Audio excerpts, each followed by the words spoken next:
Pourquoi? Parce que je suis fermement décidée à faire toujours la volonté de Dieu à tout prix. Alors je ne vais pas laisser mes sentiments me dominer. Et peu importe comment je me sens, je vais toujours faire la volonté de Dieu.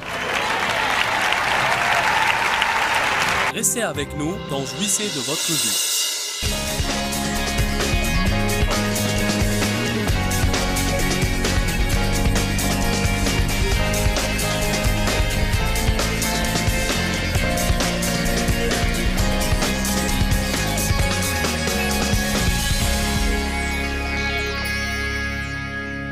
Celui qui n'a point connu le péché est devenu péché pour nous. Il a porté nos péchés sur lui afin que nous devenions justice de Dieu en Christ.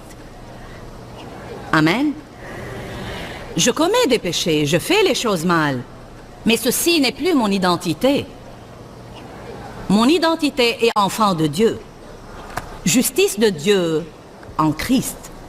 Les personnes qui ne savent pas cela ne recevront pas la nourriture de la parole. Parce que la parole nous corrige. Je répète, les personnes qui manquent d'assurance ont du mal à accepter la correction. Tout ce qu'elles font, c'est essayer de se défendre. Vous êtes libre, écoutez-moi bien, vous êtes libre quand vous n'avez pas à convaincre tout le monde que vous allez bien. Il y a une liberté dans le fait de savoir qui vous êtes sans avoir à convaincre tout le monde de votre identité. Jésus savait qu'il était venu de Dieu et savait qu'il s'en allait à Dieu. Sachant qu'il était le Fils de Dieu, il retira son vêtement, prit une serviette de lin et commença à laver les pieds de ses disciples. Jésus. Houhou! Aide-moi, Seigneur. Hébreux 5:13. Celui qui continue à se nourrir de lait n'a pas l'expérience de la parole de justice. Car il n'est qu'un enfant, et il ne peut pas parler. C'est tout un autre message. Ceux qui ne savent pas qui ils sont en Christ disent toujours des choses négatives à propos d'eux-mêmes et par leur propre bouche, et ceci est très dangereux. Mais la nourriture solide est pour les hommes matures, pour ceux dont le jugement est exercé par l'usage à discerner ce qui est bien et ce qui est mal. Chapitre 6, verset 1. C'est pourquoi ne nous attardons pas aux notions élémentaires de l'enseignement relatif au Christ. Tournons-nous plutôt vers ce qui correspond au stade adulte, à la maturité spirituelle. Sans poser de nouveau le fondement de la repentance et du renoncement aux œuvres mortes. Il a dit, surmontez vos œuvres mortes. Vous savez, c'est quoi les œuvres mortes? C'est l'énergie que nous consacrons et qui ne produit rien. Vous savez, c'est quoi une œuvre morte? C'est quand j'essaye de changer d'Ève, c'est une œuvre morte. Pourquoi? Parce que j'œuvre et j'œuvre et j'œuvre pour le changer et il ne change pas. Essayer de porter vos enfants à aimer Dieu est une œuvre morte. Vous ne pouvez porter personne à aimer Dieu. Quoi que vous fassiez, vous ne pourrez jamais porter les autres à aimer Dieu. Vous pourrez leur donner un bon exemple. Mais vous ne pouvez pas les faire croire ce que vous croyez à propos de Jésus.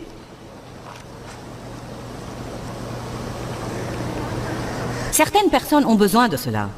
Pourquoi ne pas rentrer chez vous et jouir de votre vie? Pourquoi est-ce que... Allez, je vous défie de rentrer chez vous et de jouir des membres de votre famille au lieu d'essayer de les changer tout le temps.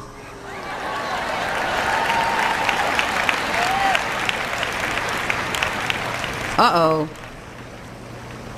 Vaut mieux que je dise cela. Certaines se demandent pourquoi leur mari ne veut pas rester à la maison. Arrêtez de l'enquiquiner et il restera. Ceci n'est pas adressé à tout le monde. Peut-être que je m'adresse maintenant à quelqu'un qui regarde notre émission.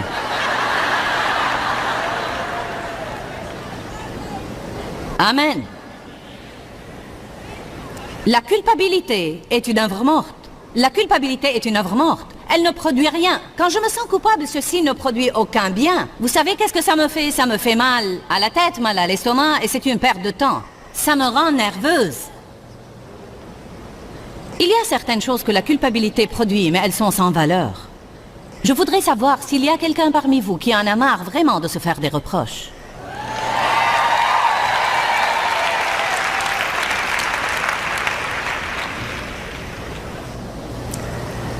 Je dois prendre du temps pour ça. Prenez Hébreux 10. Verset 14.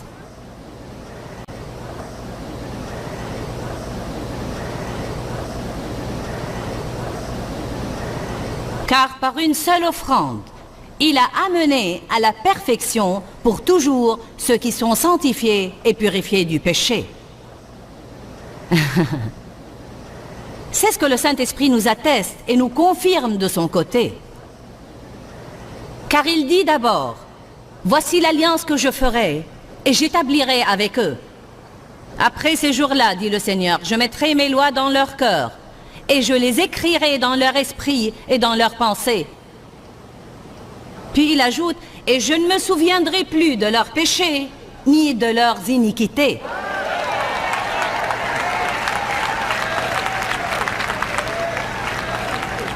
Ceci n'est pas une chose qui se passe une seule fois le jour où nous acceptons Christ et les péchés que nous avons commis avant sont pardonnés. Ceci est pour toute notre vie, pour chaque jour. Quand Jésus est mort sur la croix il y a 2000 ans, il m'a non seulement pardonné les péchés que j'avais commis avant ma conversion, mais toutes les erreurs que je vais commettre après ma conversion. Il a dit, je sais bien quelles sont vos pensées, avant même que vous ne les pensiez. Je connais toutes les erreurs que vous allez commettre, elles sont déjà couvertes. Tout ce que vous avez à faire, c'est rester en relation avec moi.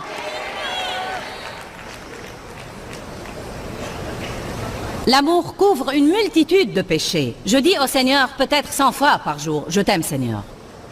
Je t'aime Seigneur, je t'aime Seigneur, je t'aime Seigneur. C'est vraiment ce qu'il veut, une relation et non pas une performance parfaite. Oh oh. Mais Joyce, je me sens coupable. C'est ça le problème, n'est-ce pas? Je peux vous prêcher la vérité pour 6 heures, mais si vous allez rentrer chez vous et vivre selon vos émotions, alors je ne vous aurai fait aucun bien. Mais je sens. Arrêtez de croire vos sentiments parce qu'ils mentent.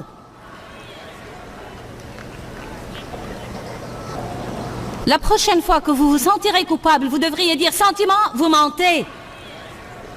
Pourquoi je sais que vous mentez? Parce que je me suis déjà repentie de ce péché duquel vous essayez de me rendre coupable et j'étais sincère dans ma repentance. Alors vous mentez, vous mentez, vous mentez, vous mentez et je ne vous croirai plus jamais.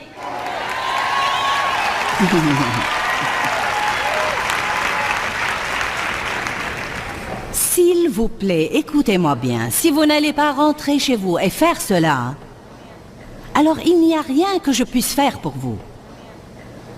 Vous ne pouvez pas attendre que vous vous sentiez juste pour croire que vous êtes juste. Vous devez croire toujours ce qui est juste alors que vous vous sentez toujours pécheur. C'est ça le fait de passer outre la douleur et la peine. Parce que je ne sens pas qu'il est juste pour moi de dire que je suis la justice de Dieu juste après avoir commis un péché ou une bêtise. Ceci semble vraiment ridicule.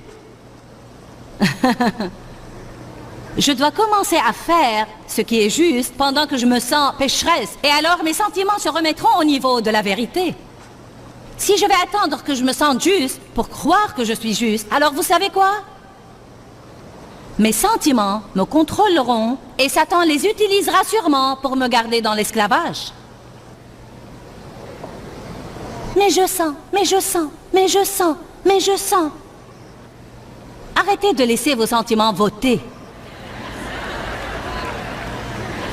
Quelqu'un m'a dit un jour, et cela il y a plusieurs années, « Joyce, que penses-tu de tous ces voyages que tu as à faire dans le ministère ?»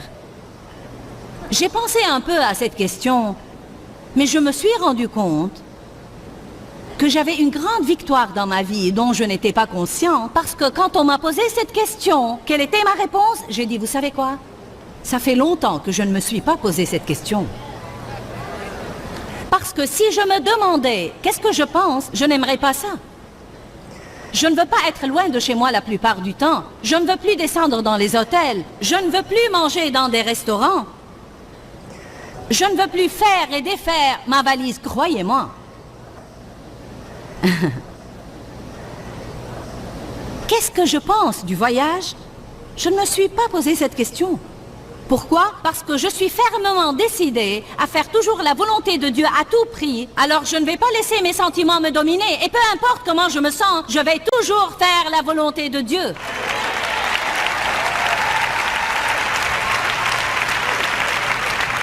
Qu'est-ce que je pense de la soumission? C'est ce que je pense. J'aimerais faire exactement ce que j'ai envie de faire tout le temps. Je ne veux absolument pas qu'on me dise quoi faire. Et je ne le voudrais jamais. C'est exactement ce que je pense dans la chair. Mais vous savez quoi? Je ne me demande plus qu'est-ce que je pense. J'ai dit à mon mari l'autre fois, je lui ai dit, si jamais tu me dis explicitement, ne fais pas ça, je t'obéirai à la lettre. Parce que j'ai infiniment de respect pour Dave et pour la parole de Dieu. Je crains de désobéir à la parole de Dieu. J'aurais beaucoup à perdre si j'agissais aussi stupidement. Croyez-moi, mais ceci ne veut pas dire que cela est toujours agréable. Amen. Mais après, et comme j'ai dit hier, j'ai dit à Dave, si tu ne m'interdis pas, alors je vais commencer à prendre un peu plus de liberté, parce que je ne veux plus être contrôlée par les opinions des autres. Rappelez-vous, on en a parlé hier, j'ai dit c'est de ma faute et non pas de la sienne. Eh bien, j'ai été mise à l'épreuve quand on est rentré. J'ai ouvert le placard et j'ai choisi des habits pour aujourd'hui. Puis Dave m'a dit, il est venu, je ne sais même pas ce qu'il faisait là-bas. Il m'a dit, ah, tu vas porter ça? Puis il a ajouté, que penses-tu de ça? J'ai dit, Dave, j'ai déjà choisi mes habits pour demain. J'ai déjà décidé ce que je vais porter. Il a dit, d'accord. Vous savez qu'est-ce que j'aurais fait la semaine dernière ou la semaine d'avant? J'aurais peut-être senti que j'avais à changer d'habit et je n'aurais pas aimé ça et j'aurais été de mauvaise humeur. Ce n'était pas de sa faute, mais de la mienne. Je n'avais pas le courage. Je suis emballée à l'idée de retrouver un second souffle. Amen. Vous savez quoi? Il veut cela pour moi.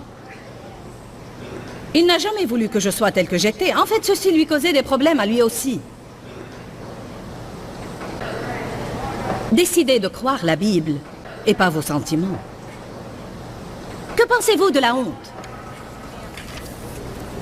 En fait, la honte et la culpabilité sont de la même famille.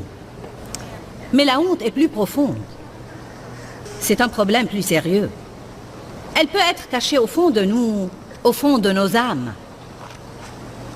Certaines personnes vivent toujours avec un sentiment de gêne. Elles se sentent condamnées et entendent une voix leur chuchoter à l'oreille et leur dire « Vous n'êtes pas assez bon ». Genèse 2, 25 dit que Adam et Ève étaient dans le jardin sans péché. Ils étaient nus et ils n'avaient pas honte. Dieu veut qu'on vive dans le jardin qui est maintenant notre esprit. Tout à fait démasqué, franc et honnête avec nous-mêmes et au sujet de nous-mêmes. Franc et honnête avec Dieu, franc et honnête avec les gens. Et il veut qu'on le fasse aussi sans honte.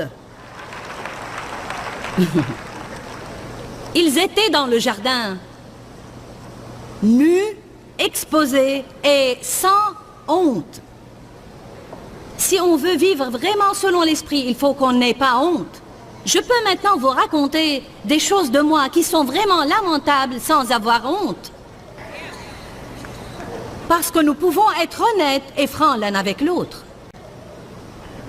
Ce sont les choses que nous essayons de cacher qui nous tourmentent.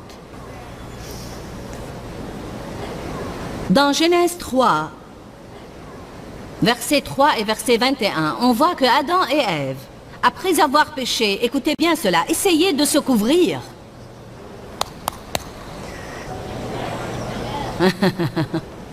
Par quoi vous vous couvrez?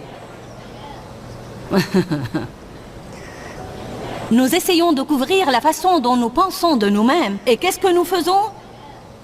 Nous trouvons des excuses. C'est une bonne façon de se couvrir. Nous accusons les autres. C'est une façon de se couvrir. Nous faisons croire que les choses ne nous dérangent pas. J'étais dur. Je faisais comme si je n'avais besoin de personne. Je n'ai pas besoin de vous. Mais la vérité, c'est que j'étais blessée et seule et j'avais peur. Mais je ne savais pas comment raconter ça aux autres. Alors je couvrais cela. J'ai inventé une fausse personnalité. Quelqu'un là-bas au fond comprend cela. Beaucoup de personnes ne savent même pas qui elles sont. Elles ont essayé d'imiter les autres et elles ont perdu leur identité. N'essayez plus d'être comme quelqu'un d'autre. Arrêtez de faire ce que les autres font et soyez simplement sincères. Si vous êtes blessé, dites-le franchement.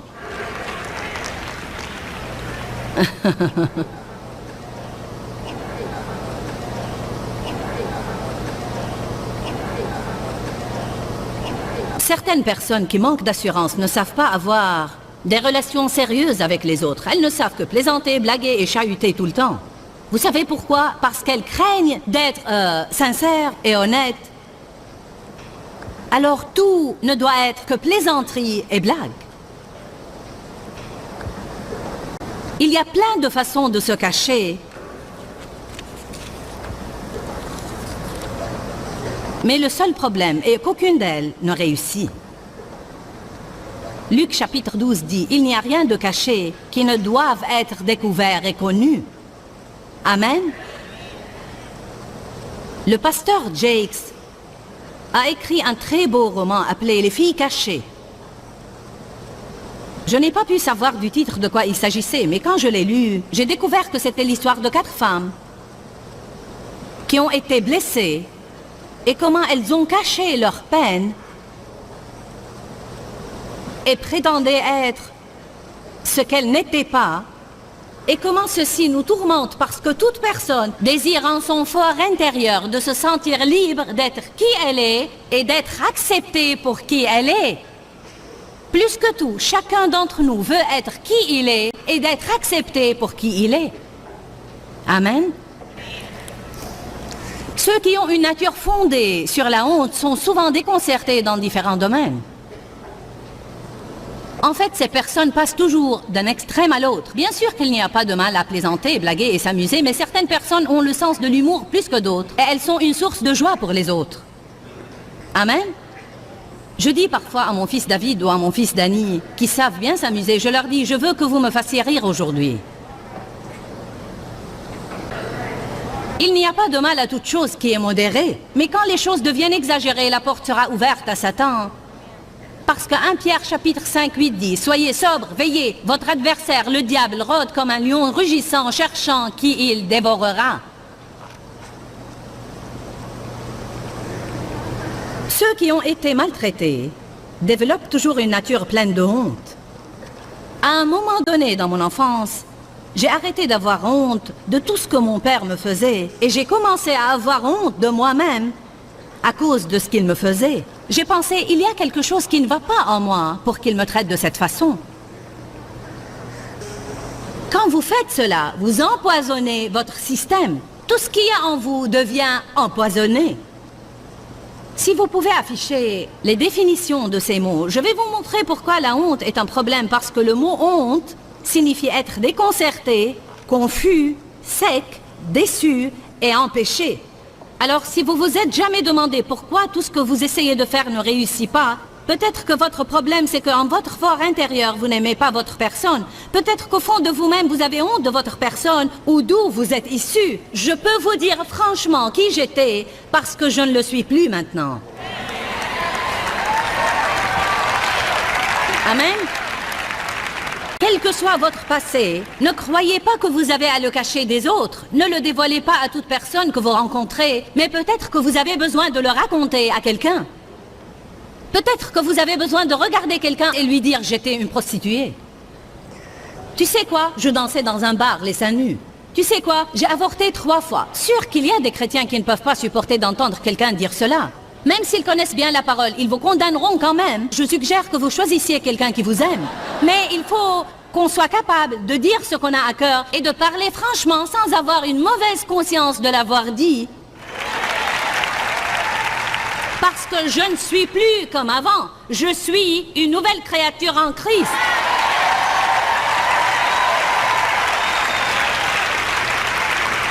Quand je pense aux choses qui me sont arrivées dans mon enfance et combien j'ai souffert et enduré, et surtout quand j'ai des raisons d'en parler, je sens vraiment comme si je parlais d'une personne que je connaissais vaguement, très loin, quelque part dans le passé.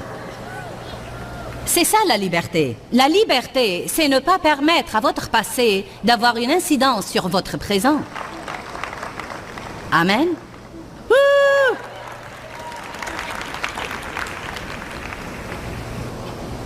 La honte signifie être déconcerté, confus, sec, déçu et empêché. Le mot déconcerté, en tant qu'enseignante, j'aime retrouver les racines des mots. Écoutez cela. Être déconcerté signifie être vaincu, renversé et damné. Voici ce que le mot damné signifie.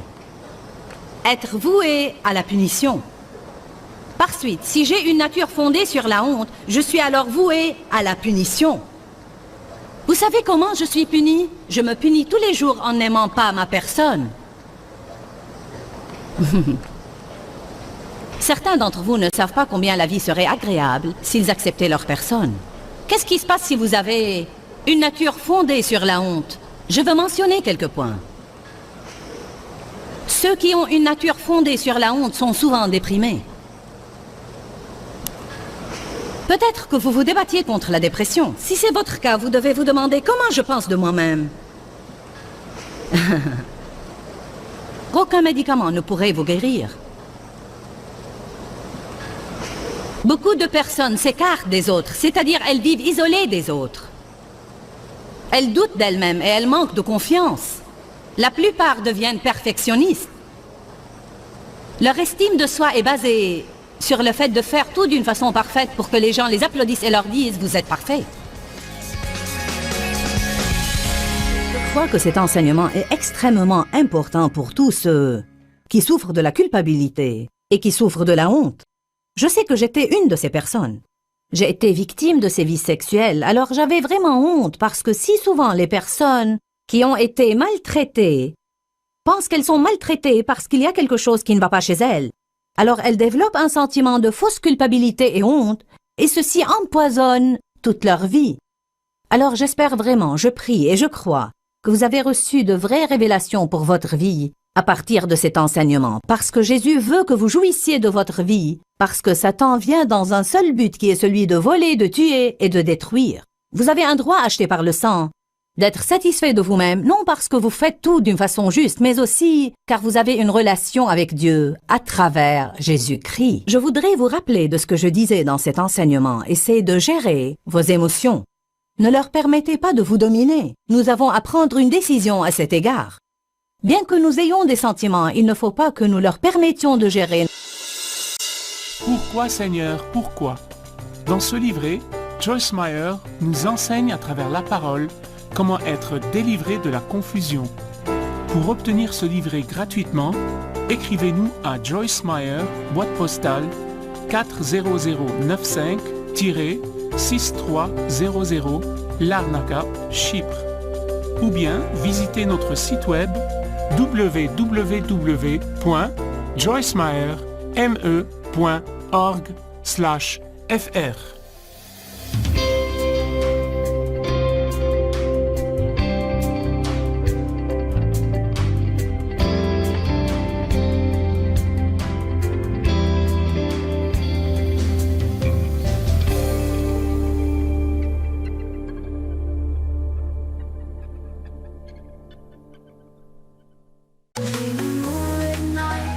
Oh, so bright, guiding us with its gentle light.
dusk's embrace. Whispers of a breeze touch my face, carrying dreams of days gone by underneath the twilight sky.